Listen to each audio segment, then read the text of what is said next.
voy a hacerle una pregunta al profesor Michael. Aquí una de los participantes, Andrea Berbé, tiene una pregunta. Me gustaría que usted la respondiera. La pregunta es la siguiente. ¿Quién define que una persona es artista? ¿La academia? ¿Qué piensa usted acerca de eso? Pues yo creo que entre todas las respuestas, sobre todo la que acaba de dar Margarita, obviamente Margarita habla desde la academia, Mario lo hace un poco también, Alejandro desde la institución cultural y la creación, pero yo creo que decir que exclusivamente la academia sería dañino, porque muchas formas de creación no están limitadas a la academia. Muchas hacen parte de los procesos culturales comunitarios, de lo que sucede al interior de los barrios, de lo que sucede al interior de las comunidades. Entonces, no necesariamente en ese caso, pero me devuelvo a algo también que dijo Alejandro que me pareció interesante, él hablaba un poco acerca de cómo hablaba de las jerarquías, ¿no? En el arte. Y yo siento que depende un poco desde qué perspectiva nos estemos acercando. Normalmente, si estamos hablando de música académica o estamos hablando de ciertas formas musicales, se espera que sea la academia quien haya validado ese proceso y esos artistas.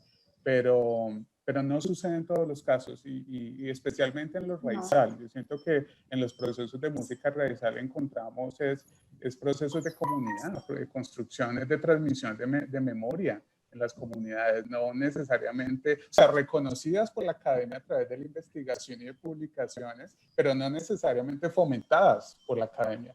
Entonces creo que, y pongo el ejemplo del blues, por ejemplo, el blues es algo que está vivo, es principalmente porque aquellas personas que lo disfrutan, lo escuchan, lo coleccionan, lo celebran, y los músicos que no les importa que esto no sea una música mainstream, que no sea una música tremendamente comercial, para seguirlo haciendo y para seguir celebrando. Entonces, yo diría que no. De todas maneras, sí quiero aprovechar, y qué pena hacer lo mismo que hizo Margarita, pero me voy a devolver, a la pregunta anterior, porque es que es muy carnuda, entonces es difícil soltarla. Acabo de compartir en el chat un texto. Es una carta que descubrí hace 10 años aproximadamente. Es un documento oficial del Vaticano, una de las cartas que escriben y publican los papas, y esta específicamente la escribió Juan Pablo II a los artistas.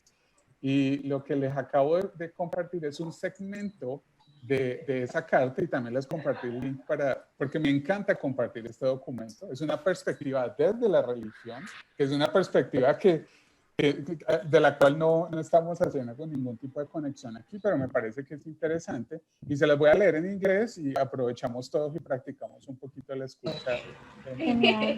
Y say, society needs artists, just as it needs scientists, technicians, workers, professional people, witnesses of faith, teachers, fathers, and mothers. Es muy interesante lo que dice al principio, porque dice, la sociedad necesita a los artistas tanto como necesita todo, inclusive menciona la familia. Y yo creo que eso es muy significativo. Yo no quiero monopolizar la conversación, pero sí les comparto con entusiasmo este documento, porque es una perspectiva interesante que rara vez exploramos. Así que ahí lo dejo para ustedes. Perfecto, muchas gracias. Así es, muchas gracias, profe. Y bueno, aquí en el chat nos están realizando algunas preguntas. Nuestra hermana MLK de Barranquilla, Laura Castro, nos pregunta, desde una perspectiva del arte y la estética, ¿cuáles son los criterios para valorar una obra de arte o de una escultura? Profesor Vázquez, ¿nos quiere colaborar? Sí, claro, es difícil, precisamente pensando en esa distinción que existe entre esas dos maneras de entender el arte. Para mí, personalmente, pienso que una obra es importante por lo que expresa, ¿cierto? O por en la manera en cómo representa su propio tiempo y a las personas con las que se conecta. Para mí una obra de arte es una idea muy bien presentada. Entonces, uno también podría, ya en otro caso, como en un arte, digamos, que trata de evaluar más los oficios, entonces, bueno, si hay una escultura, hay cosas que yo puedo evaluar en una escultura, ¿cierto? Es como proporción, el manejo de los materiales, cómo hace pliegues o cómo talla el objeto. Es decir, hay muchas cosas que se pueden evaluar y digamos que ese es un asunto muy técnico y que lo que hace el artista es tratar de resolver técnicamente precisamente una escultura o una pintura. Pero es eso, o sea, finalmente no es más que un objeto bien realizado y se evalúa por lo bien hecho que esté. En cambio, para mí, una obra de arte es más valiosa cuando expresa muy bien una idea, y en ese caso podría incluso tomar el recurso de abandonar el objeto. Cuando se hizo una inauguración de la exposición, yo no recuerdo el nombre de la exposición, pero fue la primera exposición de arte conceptual en el mundo. Entonces, cuando uno iba a entrar a la sala de exposición, decía, arriba de este edificio hay un cubo de aire. Esa es una imagen que la resolvió algún artista, pero que no requiere ningún objeto, yo la tengo que imaginar. Entonces, digamos que esa obra como tal le pasa más al espectador, pasa por dentro de quien la mira y sigue siendo una obra que expresa un montón de cosas. Bien, muchas gracias, profesor. Ok, aquí hay una pregunta de nuestro mentor Juan Pacheco. Me gustaría que cualquiera de ustedes la respondiera. ¿Se puede ser artista de medio tiempo, es decir, desempeñar una profesión y hacer arte en los tiempos libres? ¿O el artista de verdad es artista de tiempo completo?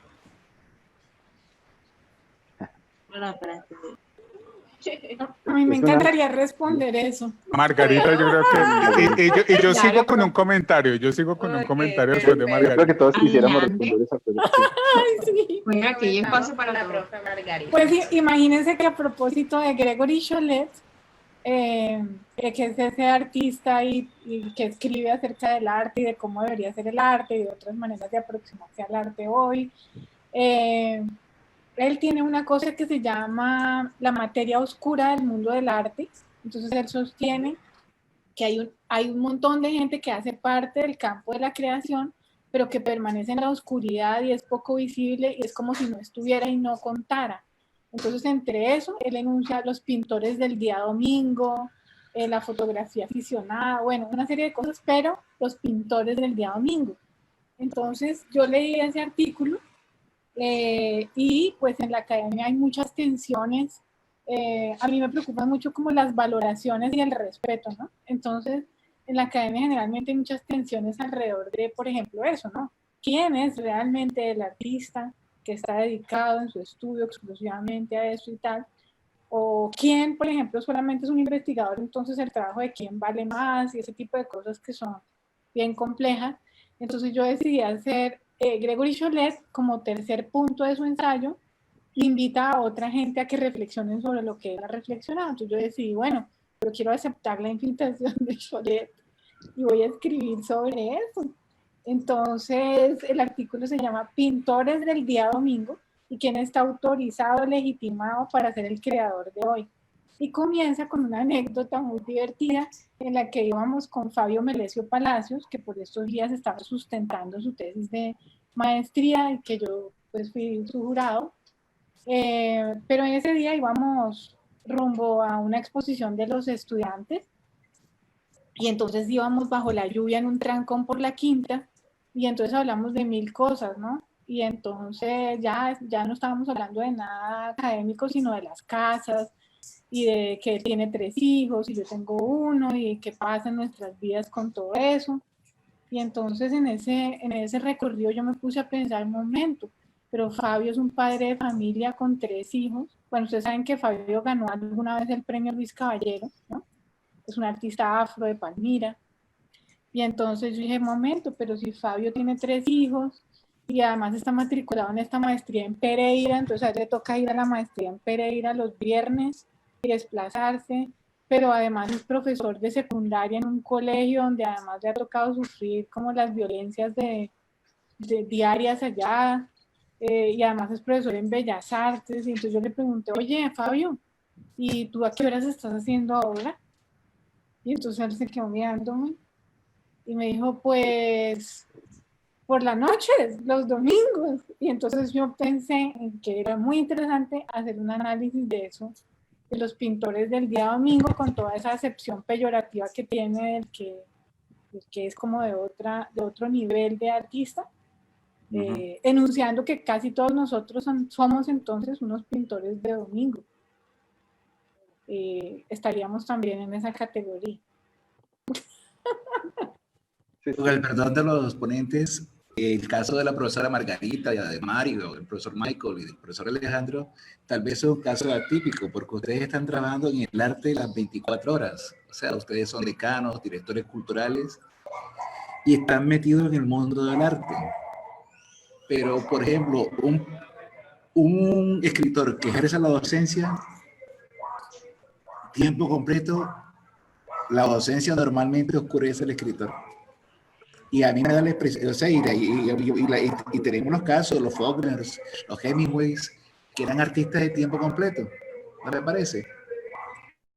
Pero dices que oscurece la experiencia del escritor. Sí, señor. No, yo creo que se necesita la experiencia también para crear. Y yo creo que hay mil ejemplos de gente y de artistas, muchos, que ejercen otros oficios y hacen creaciones supremamente poderosas. Yo pido la palabra aquí y yo sé que Alejandro y Mario también están ¿qué opinan? Pero solo voy a compartir una experiencia, es muy personal además porque son los artistas que el Festival de Blues y Folk de Cali ha invitado a lo largo de más de una década y en ese recorrido es interesante cuántos artistas invitados con trayectorias musicales muy significativas son contadores, son dueños de almacenes de música, son profesores de colegio, de primaria, de bachillerato, y solamente una minoría son músicos de tiempo completo. Porque inclusive hace poco me di cuenta que uno de los ganadores, por ejemplo, uno de los ganadores de un premio muy importante de guitarra en el blues, también manejaba Uber de vez en cuando. Y eso no de ninguna manera dice que musicalmente no tengan el nivel, no tengan el prestigio y la calidad artística, pero su vida los ha llevado a vivir esa dualidad y creo que de alguna manera estoy de acuerdo con lo que decía Margarita, creo que eso alimenta también su proceso como artistas. Sí, precisamente eso enriquece la experiencia.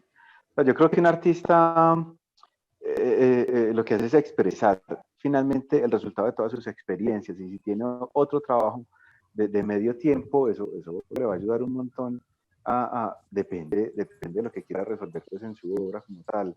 Tal vez eso de pensarse, yo creo que también es el mismo estereotipo del que estamos hablando, de ese artista de estudio o el artista que se sienta o que se dedica a producir como si fuera una empresa o un taller pues, que se dedica a producir obras y obras y obras, y esto se convierte como en una especie de un emprendedor, y que luego, si le va muy bien en el mercado, se convierte en una marca de lujo, como un Picasso, ¿cierto? Que era un señor súper prolífico y que producía la mayor cantidad de obras posibles, y todo eso se convertía como en un objeto de mercado extremadamente exclusivo, lujoso, pero ese es otro tipo de, para mí es otro tipo de arte, que se piensa más en unas dinámicas de mercado, más que en realidad lo que debería ser el arte, que es un asunto de la formación del ser.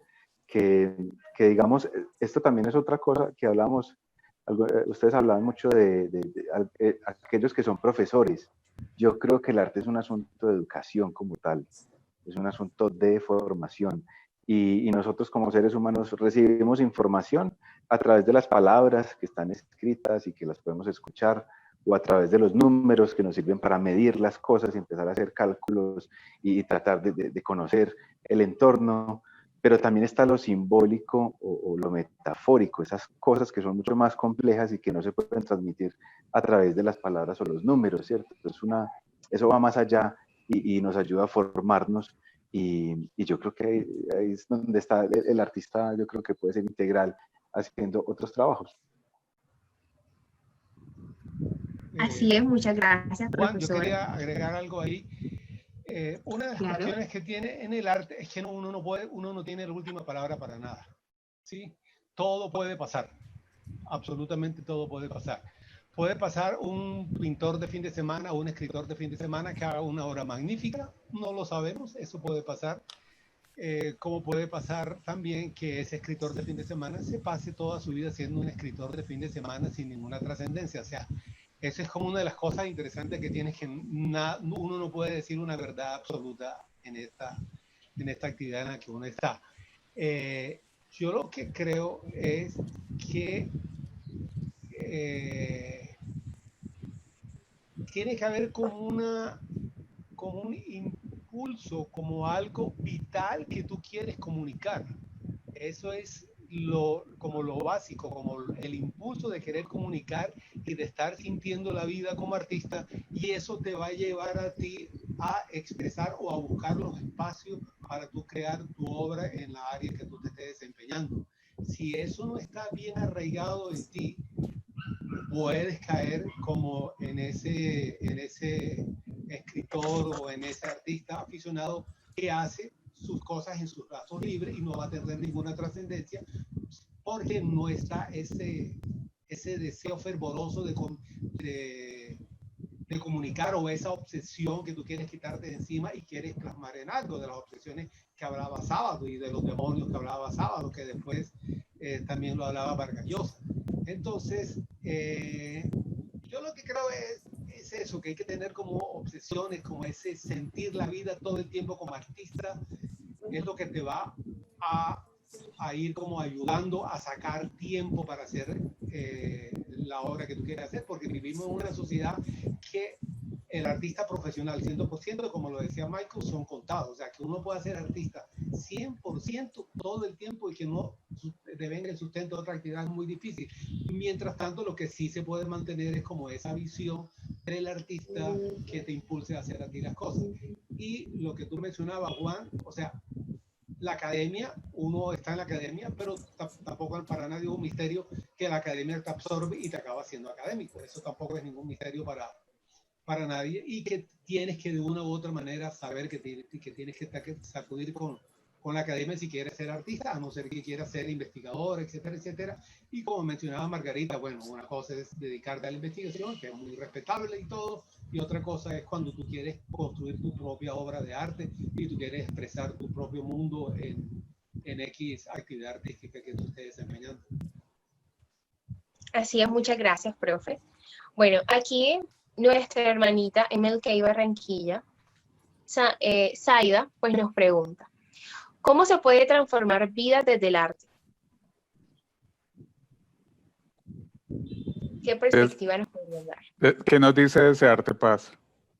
Desearte paz. Sí, es lo que estaba tratando de decir ahorita, y tiene que ver con esto de la formación a través de lo sensible. Yo puedo entender mejor las cosas en cuanto a su complejidad si empiezo a entender esos símbolos. Yo a veces les digo a los chicos que participan del Desearte Paz, trabajamos con jóvenes de colegios, ellos tienen de 12 a 17 años y están, y lo que hacemos es llevar como temas muy complejos, temas muy urgentes de la sociedad, y les enseñamos un poco a tratar de encontrar los materiales y las formas de expresar sus opiniones y sus posiciones en cuanto a esos temas. ¿Qué pasa ahí? Hay un video, incluso que es uno de los que estamos promocionando mucho, hay una frase de una niña que participa de los laboratorios, que para mí fue muy especial, y es precisamente la definición de arte. Entonces decíamos, bueno, ¿para qué es el arte? Entonces ella decía, pues para expresarnos. ¿Y por qué es importante expresarnos? Y ella decía, para mostrarle al otro lo que todavía no ha visto.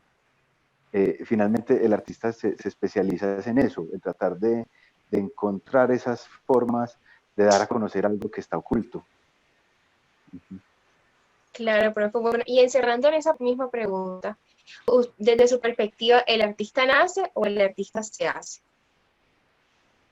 Yo creo que como todos algunas tenemos ciertas facilidades para hacer ciertas cosas, pues como que uno desde pequeño encuentra talentos o sea, se le facilitan las matemáticas, se le facilita el dibujo, y en fin, pero es también un interés.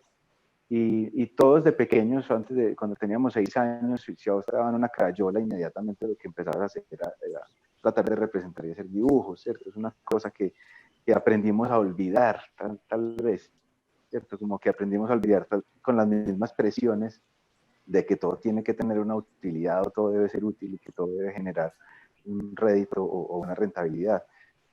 Son cosas que tal vez hemos tratado, hemos olvidado, que son importantísimas en todos los procesos de formación. Por eso el Desarte Paz quiere llegar a los colegios y no enseñarles el arte de la manera tradicional, como aprender a hacer planas, o aprender a hacer dibujos, o aprender a pintar en acuarela. O sea, no es nuestro interés. El interés es más a que ellos aprendan a leer los códigos y esos símbolos del arte, a descomponer una imagen y a consumir la imagen de otra manera. O sea, en este momento donde la proliferación de la imagen se reproduce de una manera abrumadora, ¿cierto? Consumimos en Instagram, en Facebook, imágenes, pero por toneladas, ¿cierto? Son demasiadas y le dedicamos muy poco tiempo a una imagen.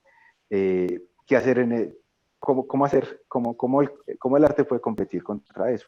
O sea, es imposible. Entonces es tratar de buscar que en las imágenes o en el mismo ejercicio de hacer obras de arte hay una cosa interesante de cambiar las maneras de percibir ese tipo de cosas.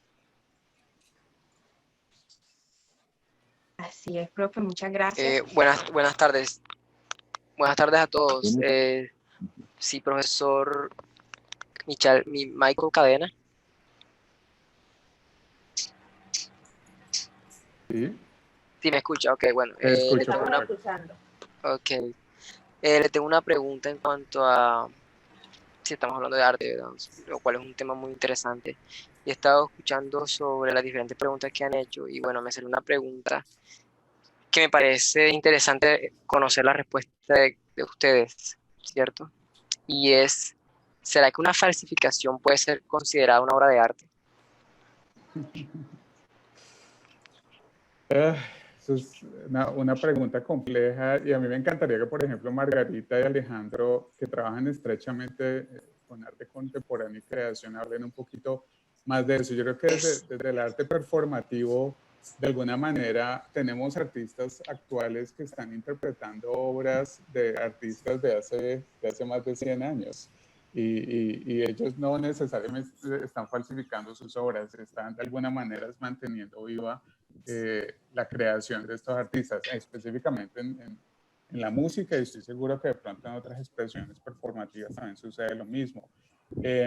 A mí me encanta compartir recursos. Aquí les voy a copiar en el chat que tenemos en la videollamada de Zoom un par de notas muy interesantes de noticias acerca de este tema y cómo esto afecta el mercado del arte. Así que les voy a invitar a que estudien un poquito esos links y esos recursos, y de pronto Margarita y Alejandro quieren entrar a hablar un poquito más esto desde la perspectiva de la creación. Bueno, yo sí quisiera antes comentar algo con respecto a eso, pero quisiera preguntarle también a Michael, y reforzando un poco la pregunta del compañero, esto del sample o de retomar pedacitos de música, que es como todo el siglo, claro. O sea, después de la mitad del siglo XX se empezó esta práctica, y es impresionante la manera en cómo se rescata. Sí, música de artistas que tal vez nunca hubiéramos podido conocer artistas muy ocultos y que Daft Punk coge un sample de una música desconocida y la pone famosísima en todo el mundo. Y lo vemos en la música electrónica, por ejemplo. Digamos que mi comentario inicial hablaba un poco acerca de las músicas tradicionales y de pronto la música académica, pero lo que mencionas, Alejandro, es muy válido y es, hay un trabajo desde la música electrónica, por ejemplo, y desde la fusión que es unas apropiaciones. Y es a través de estas apropiaciones vuelve a reinterpretar una obra. Ahora, en la música, las cosas están normalmente muy protegidas. Y escuchamos en las noticias que, por ejemplo, artistas muy reconocidos, ¿no? Personas importantes del mundo de la música pop, del rock, se han visto involucrados en situaciones donde de pronto hicieron una apropiación indebida. Y entonces luego el autor de esa obra lo demandó y esto se convierte en tema de debate y el artista que hizo esa apropiación pues tiene que defenderse o pagar por haber hecho esa apropiación indebidamente. Entonces yo diría que en la música y reforzando un poco lo que menciona Alejandro, se hace legalmente y si no se hace legalmente se paga el precio. Ya. Bueno, yo creo que también un poco pasa en las artes visuales, una falsificación es una obra de arte o no.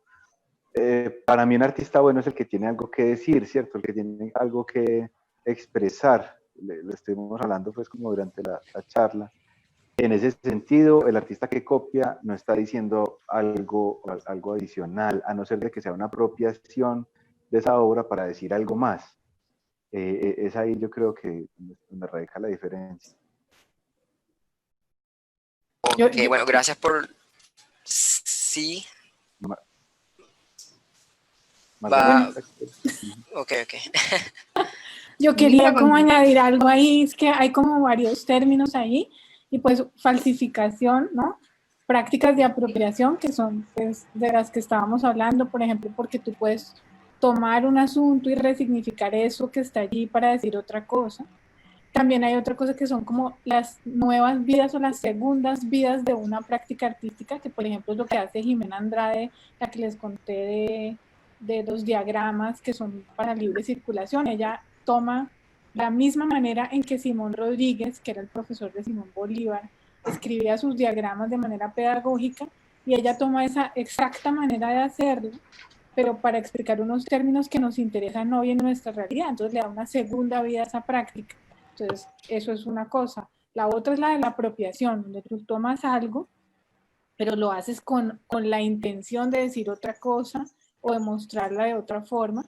Pero la falsificación, por ejemplo, y esto es como muy polémico, tal vez lo que voy a decir, tendría así una cierta manera de valorarse como obra de arte, si es que estamos valorando desde esa perspectiva, por ejemplo, del canon que corresponde a una buena pintura, por ejemplo. Entonces diríamos, uy, sí, ese falsificador es un súper artista, el tipo sabe cómo usar la técnica de cierta manera y en realidad está creando una obra porque la pintura es excelente, pero estamos, fíjate, como en diferentes maneras de aproximarnos y de valorar las cosas, ¿no? Entonces, como que en un momento, si estamos valorando con ese canon de lo que es una buena pintura, entonces estamos hablando de otra cosa, pero si estamos hablando de la aproximación, digamos, como a un, como decía Alejandro, a una intención de construir una, una idea o una necesidad de decir algo con unas imágenes que pertenecen a alguien más, pues estamos haciendo como una operación que es distinta, que tal vez ya no se llama falsificación, pero ese terreno en el que te estás metiendo es maravilloso, porque nosotros incluso tenemos una asignatura en la que trabaja un profesor buenísimo que se llama Juan Lozano, él es abogado, sobre el acto creativo, prácticas de apropiación, plagio, y porque hay mucha gente que en realidad hace plagio y lo hace. Entonces, ahí hay muchas cosas interesantísimas que explorar. Ok, gracias por su aporte.